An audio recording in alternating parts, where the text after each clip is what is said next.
मित्रांनो, तुम्ही जर अक्कलकोटचा 2 दिवसांचा प्लॅन करताय तर हा व्हिडिओ तुमच्यासाठी.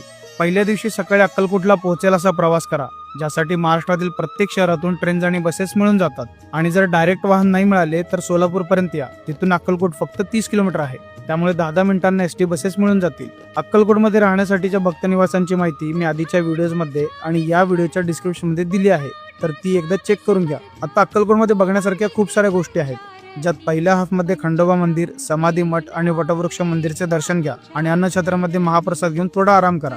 सेकंड हाफमध्ये तुळजाभवानी मंदिर, गुरु मंदिर, नवीन राजवाडा, राजेराय मठ आणि शिवपुरी बघा.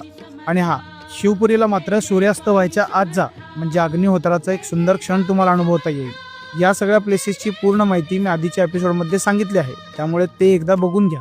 ही सगळी प्लेसेस बघायला एक दिवस पुरेसा आहे, ज्यासाठी तुमच्याकडे स्वतःचे वाहन असेल तर उत्तमच, आणि नसेल तर 200 ते 300 रुपयांमध्ये ऑटो रिक्षा मिळून जातील. रात्रीचे जेवण करून आराम करा आणि दुसऱ्या दिवशी तुमची इच्छा असेल तर पहाटे 5च्या काकड आरतीला नक्की जा. आता अक्कलकोटून गाणगापूर 70 आणि तुळजापूर 75 किलोमीटर आहे. तुम्हाला दोन्हीपैकी जिथे जायचे असेल तिकडे तुम्ही दुसऱ्या दिवसाचा प्लॅन करू शकता, ज्यासाठी अक्कलकोटून डायरेक्ट एसटी बसेस मिळून जातील. जर तुम्हाला अक्कलकोटून प्रायव्हेट वाहन करायचे असेल तर मी काही नंबर्स डिस्क्रिप्शनमध्ये दिले आहेत, त्यांच्याशी कॉन्टॅक्ट करून एकदा बोलून घ्या.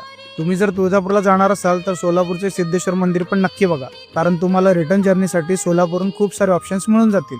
तुम्हाला जर काही डाऊट्स असतील तर कमेंट्समध्ये विचारा आणि अशाच माहितीसाठी माझ्या पेजला फॉलो करायला विसरू नका. श्री स्वामी समर्थ.